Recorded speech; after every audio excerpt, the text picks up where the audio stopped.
Siapa orang yang punya paman seperti pamanku ini? Itulah dia, Sa'ad bin Abi Waqqas. Kakeknya ialah Uhaib bin Manaf yang menjadi paman bagi Aminah ibunda Rasulullah Shallallahu Alaihi Wasallam. Sa'ad masuk Islam saat berusia 17 tahun, dan keislamannya termasuk yang terdahulu di antara para sahabat. Hal ini pernah diceritakannya sendiri. Ia menuturkan, "Aku pernah hidup suatu hari yang waktu itu aku adalah sepertiga Islam." Maksudnya bahwa ia adalah salah seorang di antara 3 orang yang paling dahulu masuk Islam. Pada hari pertama, Rasulullah menjelaskan tentang Allah yang Maha Esa dan tentang agama baru yang dibawanya. Sebelum beliau mengambil rumah Al-Akhram untuk tempat pertemuan dengan para sahabatnya yang telah mulai beriman, Sa'ad bin Abi Waqqas telah mengulurkan tangannya untuk berbaiat kepada Rasulullah Shallallahu Alaihi Wasallam.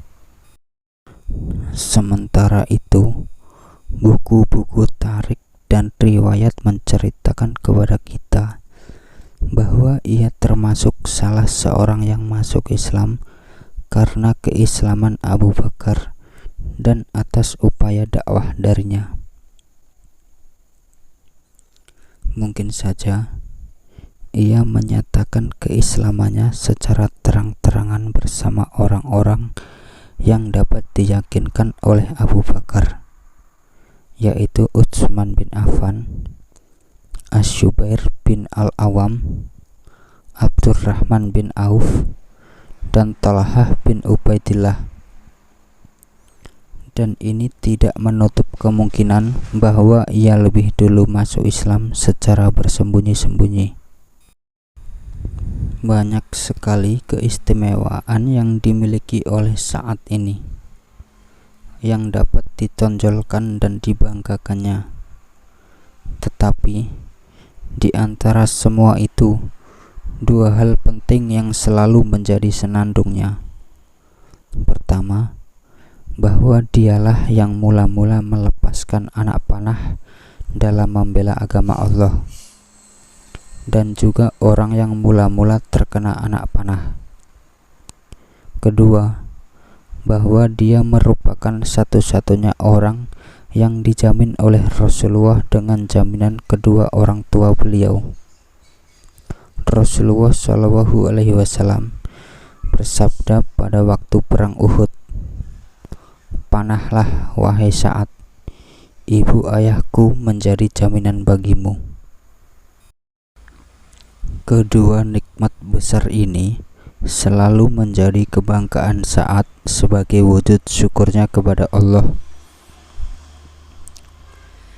Ia menuturkan, "Demi Allah, akulah orang pertama yang melepaskan anak panah di jalan Allah." Ali bin Abi Thalib berkata, "Aku tidak pernah mendengar Rasulullah Shallallahu Alaihi Wasallam menyediakan ibu ayahnya sebagai jaminan seseorang, kecuali bagi Sa'ad. Aku mendengar beliau bersabda pada perang Uhud, 'Panahlah wahai Sa'ad, ibu ayahku menjadi jaminan bagimu.'" Sa'ad seorang kesatria berkuda Arab dan sosok muslim yang berani. Senjatanya adalah panah dan doanya. Jika memanah musuh, dipastikan mengenai sasarannya. Jika ia menyampaikan sesuatu permohonan kepada Allah, dia pasti mengabulkannya. Hal itu disebabkan doa Rasulullah Shallallahu Alaihi Wasallam juga bagi pribadinya. Suatu hari, ketika Rasulullah menyaksikan sesuatu yang menyenangkan dan berkenan di hati beliau dari Sa'ad. Beliau pun mengucapkan doa yang makbul ini, "Ya Allah, tepatkanlah bidikan panahnya dan kabulkanlah doanya." Demikianlah ia terkenal di kalangan saudara-saudara dan para sahabatnya bahwa doanya tidak ubahnya bagai pedang yang tajam. Hal ini juga disadari sepenuhnya oleh Sa'ad sendiri, hingga ia tidak ingin berdoa untuk kecelakaan seseorang, kecuali dengan menyerahkan urusannya kepada Allah Ta'ala. Sebagai contoh adalah peristiwa yang diriwayatkan oleh Amir bin Sa'ad berikut. Saat mendengar seorang laki-laki memaki Ali, Tolha, dan Az-Zubair. Ketika dilarang, orang itu tidak menghiraukannya. Meski demikian, Sa'ad hanya berkata, "Walau begitu, saya doakan kamu kepada Allah." Orang itu menjawab, "Rupanya kamu hendak menakut-nakutiku, seolah-olah kamu seorang nabi." Sa'ad pun pergi berwudu dan sholat 2 rakaat. Setelah itu, dia mengangkat kedua tangan dan berdoa, "Ya Allah, bila menurut ilmumu orang ini telah memaki segolongan orang yang telah mendapatkan kebaikan darimu, dan tindakan itu mengundang murkamu, jadikanlah hal itu sebagai pertanda dan suatu pelajaran." Tidak lama setelah itu, tiba-tiba dari salah satu pekarangan rumah muncul seekor unta liar dan tanpa dapat dibendung masuk ke dalam lingkungan orang banyak, seolah-olah mencari seseorang. Sejurus kemudian, unta itu menerjang orang tadi dan membawanya ke bawah kakinya, lalu menginjak-injak dan menyepaknya beberapa saat, hingga akhirnya tewas menemui ajalnya. Kenyataan ini pertama kali mengungkapkan kebeningan jiwa, kebenaran iman, dan keikhlaskannya yang mendalam. Demikian juga, jiwanya adalah jiwa merdeka, keyakinannya keras membaca, dan keikhlasannya tidak bernoda. Untuk menopang ketakwaannya, ia selalu memakan yang halal dan menolak dengan keras setiap dirham yang mengandung syubhat.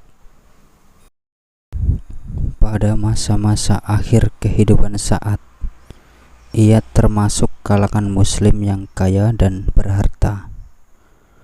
Waktu wafat, ia meninggalkan kekayaan yang tidak sedikit. Tetapi kalau biasanya harta banyak dan harta halal itu jarang sekali dapat terhimpun, di tangan Sa'ad hal itu bisa terwujud. Ia dilimpahi harta yang banyak, yang baik, dan yang halal sekaligus. Di samping itu, ia dapat dijadikan seorang mahaguru dalam soal membersihkan harta, dan kemampuannya dalam mengumpulkan harta dari barang bersih lagi halal itu disaingi oleh kemampuan menafkahkannya di jalan Allah Subhanahu wa Ta'ala. Ketika haji wada, Sa'ad ikut bersama Rasulullah Shallallahu Alaihi Wasallam, dan memang kebetulan ia jatuh sakit, dan Rasulullah datang menjenguknya. Sa'ad bertanya, "Wahai Rasulullah, saya ini seorang yang banyak harta dan ahli waris, hanya seorang putri saja. Bolehkah saya menyedekahkan 2/3 hartaku?" Beliau menjawab, "Tidak." Sa'ad berkata, "Bagaimana kalau setengahnya?" Beliau menjawab, "Jangan." Sa'ad kembali berkata, "Bagaimana kalau sepertiganya?" Beliau menjawab, "Iya, dan sepertiga itu pun sudah banyak."